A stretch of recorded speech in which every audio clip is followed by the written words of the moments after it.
Hi, I'm Julie Williamson, and I am the SIGCHI Vice President for Publications.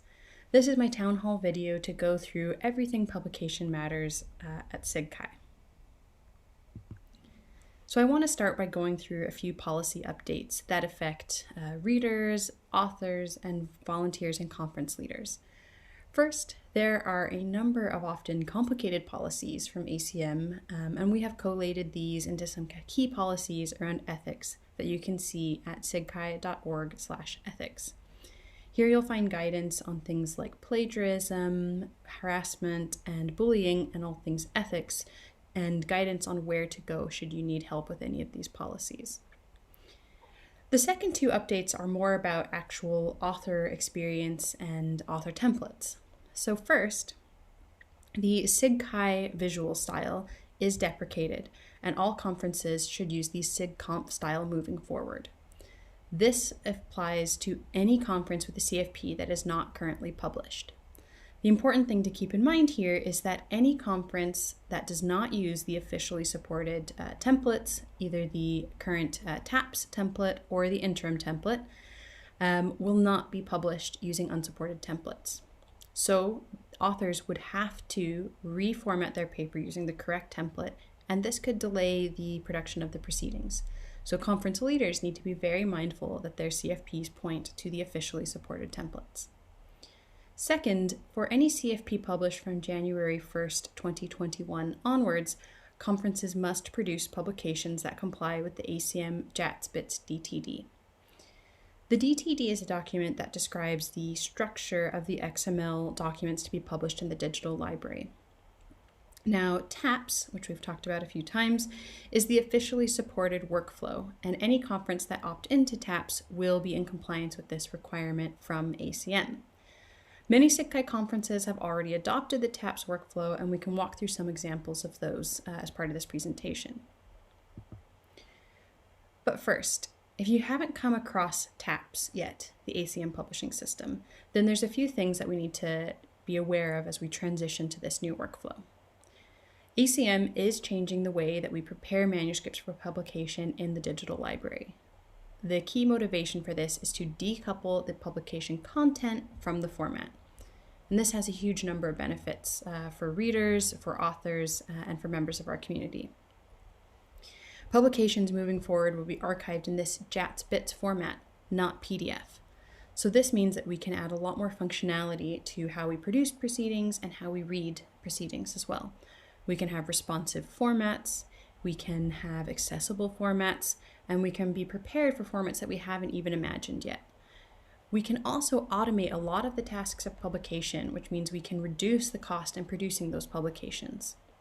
So there's a lot of benefits here, and it helps us to create this more flexible and resilient archive, but it does require some changes in how we prepare publications. Now, we've put in a lot of work over the last few years to improve what that author experience looks like, to train vendors to complete these tasks correctly and efficiently, and in general, just to make the workflow something that works much better than it has in the past. So we've got a few examples of how the new process looks, especially for CHI 2021, and so please see the companion video for that. But I want to give a shout out to a few proceedings that have already gone through this process. And if you look at the IMX proceedings, the VRST proceedings, ICMI, and CHI 2020 proceedings, you will see that there are both HTML and PDF versions of record available in the digital library. Now, each of these different conferences, they're different sizes, and they've used different approaches to adopting the new workflow. And there's benefits and detriments to both, to any of these approaches, and certainly there have been good and bad experiences. TVX/IMX and VRST use a volunteer-supported process. So as relatively smaller proceedings, this can be managed by volunteers and gives conference leadership a lot of control over the process. A conference like ICMI uses a vendor, so you have another support network for creating the proceedings, and the vendor does a lot of the work behind the scenes. CHI 2020 has been partially supported by a vendor, so the PDF versions of records that you see in the DL are not the TAPS produced PDFs, but the HTML ones are.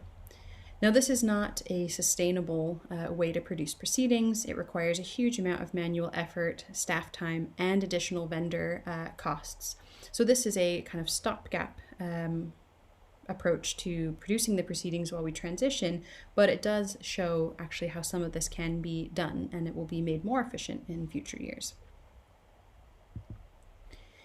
Just to give an example of how this looks and to show you what it is like in the digital library, here is what the CHI 2020 proceedings look like, and you'll see you have this kind of online reader, a PDF, and an HTML version available. I want to give a big shout out to the ACM staff who supported this. It was a huge amount of work, and the HTML proceedings would not have been possible without them. One of the issues that is really important to the community is open access and publishing with ACM. Now, ACM already does a huge number of initiatives around open access, some with more success than others, but certainly we're pretty far way away from broad gold open access in the ACM digital library. But if you're interested in some of the current initiatives, there are a number of different ways that you can do green and gold open access with ACM. Some of the more exciting and more recent agreements, for example, if we look at ACM Open, a so-called read and publish agreement, is one such that's really interesting. And if your institution is part of one of these subscription models, then you will already be publishing gold open access in the digital library. There's a lot of interesting initiatives here, but I do recognize they are still a distance away from a kind of ideal world where everything is open and everything is free. However, there are some serious constraints that make that challenging. And in order to discuss open access and moving to universal open access, it is important to understand the cost of publication because there are material costs in publishing proceedings. There's a few blogs that I would really like to highlight here because I think until we have a detailed understanding of what the money is going to and what different initiatives cost, then it's hard to have a reasonable discussion about open access. So conferences incur costs, and we also depend on the infrastructure provided by ACM. So there's two blog posts here, or one blog post and one communications of the ACM article that are really important here. So the SIGCHI EC produced a breakdown of the typical conference costs, and these are costs that hit the conference budget in addition to the investment that ACM already makes on their infrastructure for publishing.